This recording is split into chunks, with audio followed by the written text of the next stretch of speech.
हाँ भाई हाँ, तुम्हारा पूरा का पूरा फैट 30 मिनट्स में खत्म हो सकता है। देखो यार, सबसे पहले ये बात क्लियर कर दूं कि मेरा चैनल कंप्यूटर साइंस का है, तो इस वीडियो में मैं डाइट के बारे में नहीं बताने वाला और ना ही किसी एक्सरसाइज के बारे में, बल्कि मैं आपको कंप्यूटर साइंस की एक ऐसी टेक्नोलॉजी के बारे में बताने वाला हूं जिससे आपका पूरा फैट 30 मिनट में खत्म। इस टेक्नोलॉजी का नाम है कूल स्कल्पटिंग।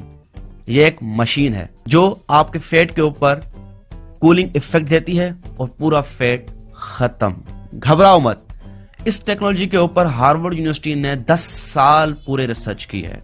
ये एक रिसर्च पेपर है, आप यहां पे पढ़ सकते हो कि इससे पूरा फैट खत्म हो सकता है कूल स्कल्पटिंग की टेक्नोलॉजी से।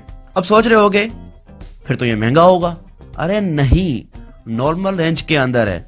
पाकिस्तान में इसकी प्राइस 75,000 है और इंडिया में यकीनन 30,000 के आसपास होगी।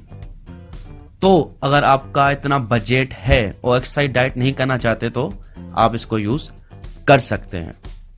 मेरा काम था, मेरा मकसद था आपको इस टेक्नोलॉजी के बारे में बताना कि इसको यूज करते हुए आपका पूरा फैट 30 मिनट्स में खत्म हो सकता है।